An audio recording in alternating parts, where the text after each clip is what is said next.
이 시편 9편은 감사와 찬양의 노래입니다.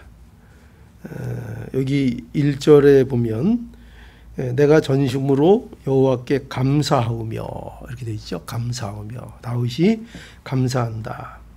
또 2절에 보면 내가 주를 기뻐하고 즐거워하며 지극히 높으신 주의 이름을 찬송하리니 내가 하나님의 이름을 찬송한다. 이렇게 다윗이 내가 감사하고 찬송한다. 이렇게 고백하고 있습니다.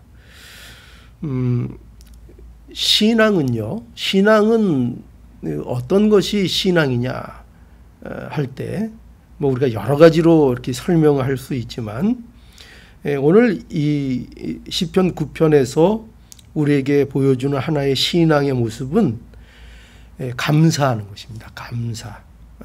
하나님을 감사하고 하나님께 감사하고 또 하나님을 기뻐하고 하나님을 즐거워하는 것이 신앙이다. 이렇게 말하고 있는 것입니다. 그러니까 여러분 우리가 기독교 신앙을 한다 하면 그 삶에 있어서 이러한 삶이 돼야 마땅하다는 거예요. 그러니까 감사가 있고 기쁨이 있고 즐거움이 있어야 한다. 그런 찬양이 있어야 한다. 그런데 이 감사와 이 기쁨과 이 즐거움은 어떤 것이냐 하면은 감사할 수 없을 때에 감사할 수 있고 또 기뻐할 것이 없는 때에 기뻐할 수 있고 또 즐거워할 수 없는 상황에서 즐거워할 수 있다. 이게 신앙이라는 거죠. 그러니까 이 다윗도 이 시편을 쓸 때에 결코 좋은 상황 속에서 이렇게 찬송하고 감사하는 게 아니죠. 다윗은 이렇게 어려움, 자기가 겪는 어려움, 또 불안한 상태, 삶이 불안하고 언제 원수로부터 위협을 받을지 모르는 어떤 그런 상황 속에서 다윗은 하나님께 감사하고 또 기뻐하고 즐거워한다. 이렇게 지금 고백을 하고 있는 것입니다. 그래서 우리가 이걸 기억해야 돼요. 신앙은 무엇이 신앙이라고요? 하나님께 감사하고 하나님을 기뻐하고 하나님을 즐거워하는 것. 그렇게 할 줄 아는 것. 어떤 상황 속에서도 그것을 놓지 않고 그 삶을, 그 찬양을 이어가는 것. 이것이 바로 신앙이다. 이게 안 되면 내가 신앙이라고 말할 수 없다는 거죠. 신앙이라고 말할 수. 그래서 여러분 그 데살로니가 전서 5장에 가보면 16절 항상 기뻐하라. 그죠? 우리 잘 아는 말씀입니다. 항상 기뻐하라. 그렇죠? 또 그 다음에 뭐라고 했어요? 쉬지 말고 기도하라. 또 18절에는 범사에 감사하라. 그러니까 여기 이는 그러면서 뭐예요? 그리스도 예수 안에서 너희를 향하신 하나님의 뜻이다. 그러니까 우리에게 하나님께서 구원을 주셨는데 우리를 예수 그리스도 안에서 구원해 주셨는데 그 구원해 주신 하나님의 뜻이 너희를 향한 그 뜻이 뭐냐 할 때 대표적인 것으로 지금 세 개를 말씀하고 있는 거예요. 뭐냐? 항상 기뻐하라, 쉬지 말고 기도하라, 범사에 감사하라. 여기도 보면은 오늘 본문에 나오는 내용들이 그대로 또 나오죠. 다윗이 지금 하나님 앞에 뭐 하고 있어요? 어려울 때마다 기도하고 있죠. 그리고 하나님 앞에 지금 내가 기뻐하고 있죠. 기뻐 찬양하고 있고 하나님 앞에 또 감사한다고 하고 있죠. 그죠? 그뿐만 아니라 우리가 잘 아는 또 유명한 말씀이 있죠. 하박국 3장에 가면 17절에 보니까 비록 우리가 잘 아는 말씀입니다. 비록 무화과 나무가 무성치 못하고 포도나무에 열매가 없으며 감람나무에 소출이 없으며 밭에 식물이 없으며 우리의 양이 없으며 외양간에 소가 없을지라도, 그러니까 지금 여기는 다 뭐예요? 마땅히 있어야 할 것들이 없는 상태예요. 그렇죠? 없으면 이렇게 의일에 있어야 될 것들, 누려야 될 것들이 없으면 그러면은 우리가 보통은 즐거워할 수 없고 기뻐할 수 없고 있던 즐거움도 다 어떻게 돼요? 잊어버리게 되죠? 불안하게 되고 이제 어떻게 살아가야 될까 하는 상황이 되는데 18절에 나는 여호와를 인하여 즐거워하며 나의 구원의 하나님을 인하여 기뻐하리라. 보십시오. 또 오늘 본문과 아주 잘 연결이 되죠. 나는 여호와로 인하여 즐거워하며 나는 구원의 하나님을 인하여 기뻐하리라. 그러니까 누구로 인하여 즐거워한다고요? 여호와.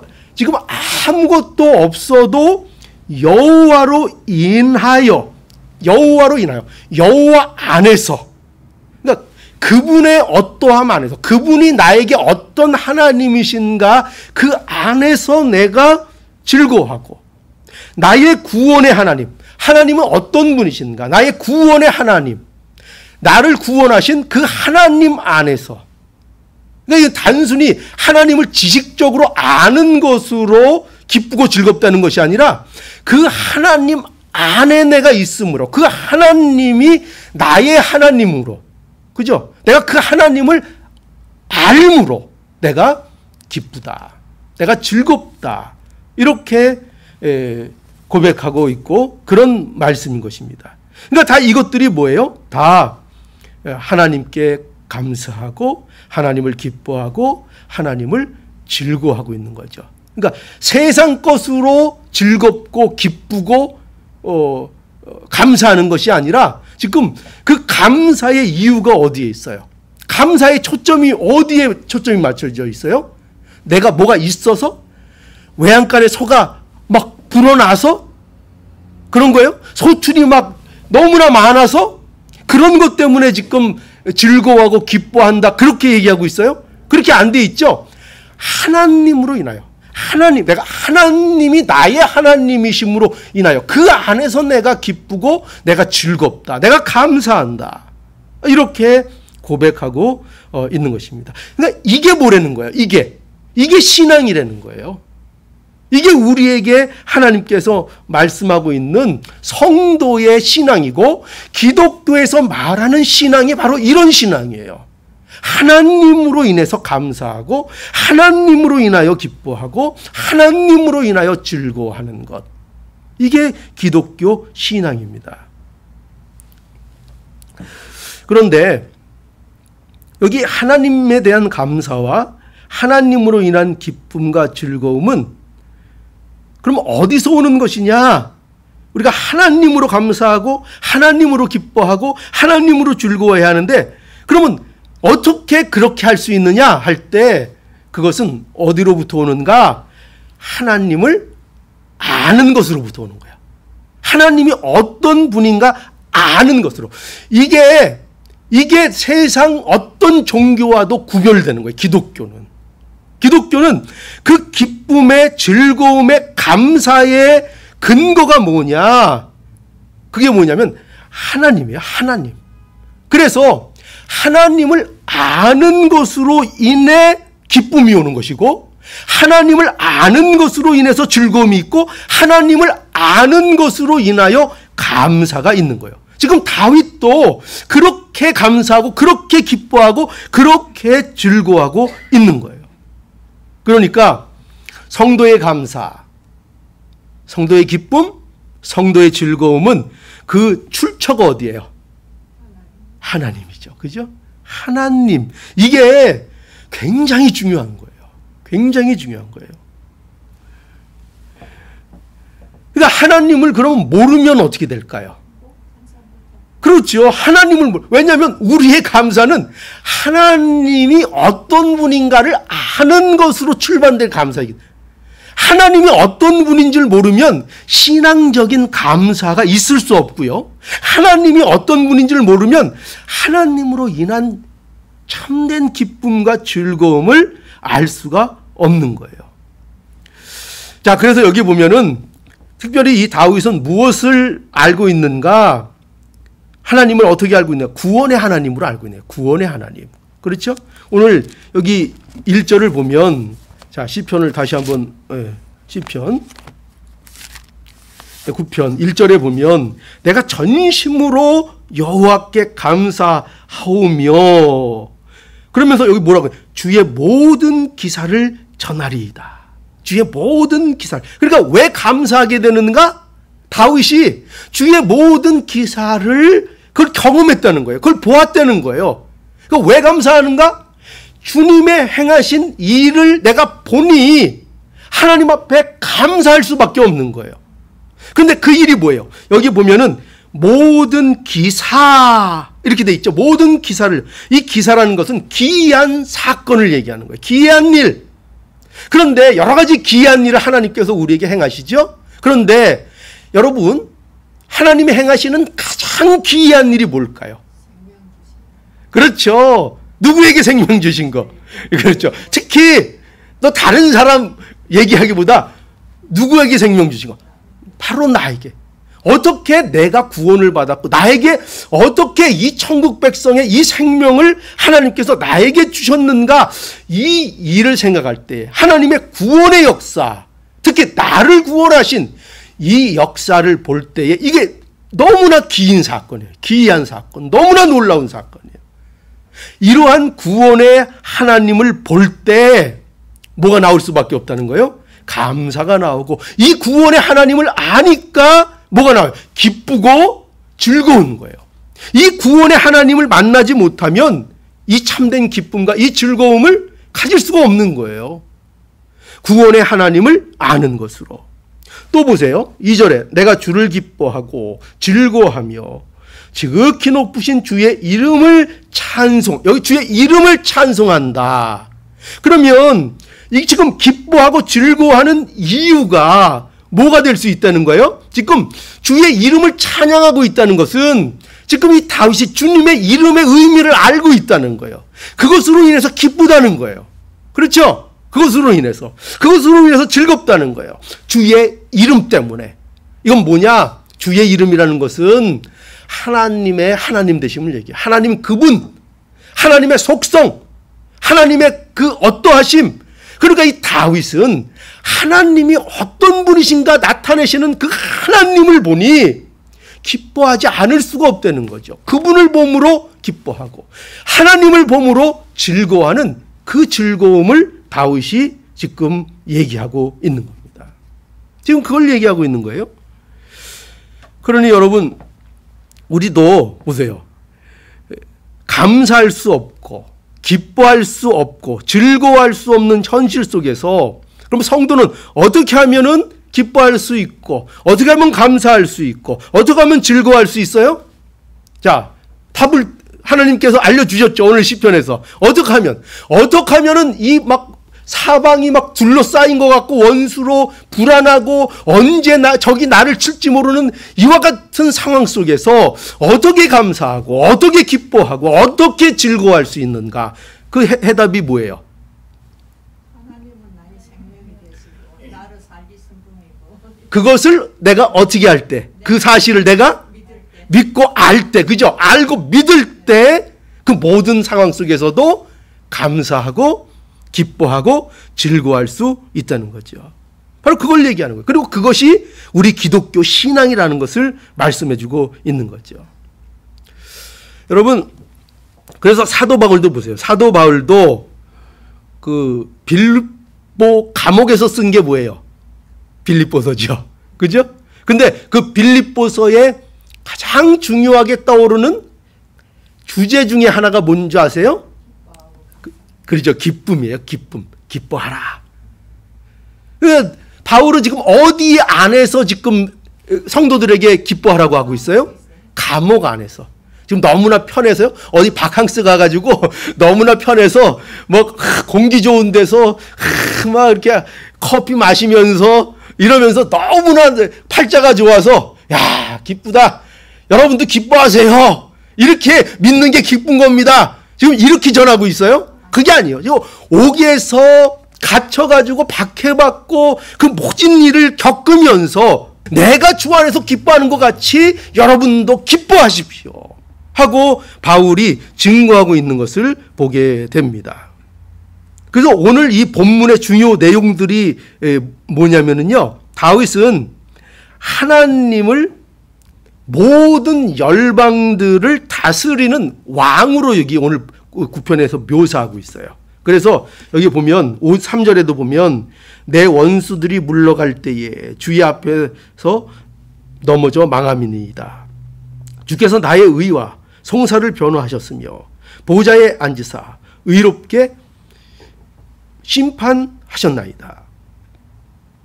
또 5절에 열방을 책하시고, 여기 보면은 심판에 대한 얘기들이 많이 나요. 열방을 심판하시는 하나님, 악한 자를 심판하시는 하나님. 그러니까 심판은 하나님께서 의를 이루시고 의를 실현하시는 것으로의 심판을 여기 말하고 있는 거예요. 그런데 놀라운 것은요, 이 의를 누구를 위해서 이루어 주셨는가 할 때 오늘 이 시편 9편에서는 그 자들에 대해서 이렇게 표현하고 있어요. 뭐냐면 가난한 자, 가난한 자. 이 9편에 계속 이런 가난한 자, 궁핍한 자, 곤고한 자, 압제당하는 자, 이런 자가 여기 등장을 해요. 지금 그러니까 의로우신 왕이 가장 필요한 자들이 지금 계속 나타나고 있죠. 그죠? 바로 이러한 자들을 위해서 하나님께서 의를 이루셨다. 이것을 우리에게 말씀하고 있는 거예요. 여기 보면은 전부 다 약한 자들이죠. 약한 자들입니다. 근데 이렇게 생각하면 안 돼요. 그러면 사회적 약자를 얘기하는가? 그런 거 얘기하는 게 아니에요. 물론 사회적 약자를 배려하는 것은 뭐 우리가 상식적인 일입니다. 그죠? 그런데 여기서 그런 사회적 약자를 위해서 죽으셨다, 그런 게 아니에요. 오늘날 이 사회적 약자라는 말이 굉장히 이게 오용되고 잘못 사용되는 경우들이 많아요. 그래서 이 정치적인 용어가 되고 있고 참 잘못 사용되고 있기는 한데, 이 하나님 앞에 그래서 명백한 죄를 가지고 그것을 사회적 약자에 넣는 경우들이 있어요. 그래가지고 보호받아야 되는 뭐 대상. 그래서 뭐 이거를 막 이렇게 좀 이렇게 뭐랄까요, 경계가 모호하게 해가지고 막 죄를 사회적 약자 뭐 이렇게 해서 합리화시키고, 이런 일들이 지금 기묘한 일들이 지금 세상에는 이루어지고 있습니다. 그런데 여기는 그런 거 얘기하는 것이 아니고, 이 가난한 자는 어떤 자예요? 사회적 약자를 말하는 것이 아니라 자신을 죄인으로 여기는 자를 말하는 거예요. 자신을 죄인으로 여기는 자. 누가복음 6장 20절에 가난한 자는 복이 있나니 하나님의 나라가 저희 것임이니라. 그러니까 하나님은 사회적 약자가 하나님의 나라를 갖는다 이렇게 돼 있지는 않아요. 그죠? 그런 것이 아니라 자신을 죄인으로 생각하는 자, 죄인된 자, 죄인된 자, 자신이 하나님 앞에 죄인임을 아는 자. 그래서 내 안에는 뭐가 없다? 내 안에는 선한 것이 없고, 하나님 은혜가 아니면, 하나님의 의를 이루어 주시지 않으면 내게는 뭐가 없다? 답이 없다. 내게는 뭐가 없다? 답이 없다. 이걸 아는 사람. 여러분, 우리는 어떤 의미에서든지 내게 의로운 것이 있다고 생각하면 이건 기독교에서 벗어나는 거예요. 내게는 의로운 것이 없는 줄 알아야 돼요. 내가 생산해내는 것은 다 죄인 줄 알아야 돼요. 내가 만들어낼 줄 아는 건 다 죄인 줄 알아요. 내가 만약에 뭔가를 좋은 일을 했고 선한 일을 했고 뭔가를 했다면 그것은 다 하나님의 은혜인 줄 알아야 되는 거예요. 하나님께서 그렇게 나에게 허락하셨기 때문에 할 수 있는 것이지, 내가 만들어내는 것은 다 죄라는 것을 알아야 돼요. 그래서 우리는 한순간도 예수 그리스도를 떠나서는 우리는 제대로 살아갈 수 없는 존재라는 것을 분명히 알아야 합니다. 이거를 아는 게 기독교인이에요. 그러니까 이것을 아는 게 지금 깨어 있는 거예요. 이걸 모르면 영적으로 잠들어 있는 거예요. 나는 내가 할 수 있어. 나는 내가 경건해. 내가 의로워. 벌써 이렇게 나가면 이거는 지금 그 순간부터는 나는 예수님이 필요 없어가 되는 거예요. 나는 예수님이 필요 없어. 그래서 답이 없는 나, 가난한 나, 이것을 아는 자들, 이런 아는 자들을 위해서 하나님께서 뭐를 이루어 주셨다고요? 의를 이루어 주셨다. 그래서 우리는 그 의를 의지하고 오늘도 담대히 하나님 앞에 나아가는 것입니다. 이거를 믿는 것, 이것이 기독교 신앙이다. 우리가 이것을 잘 알고 우리가 믿음으로 하나님 앞에 감사하고 찬양하고 기뻐하는 삶이 되어야 되겠습니다.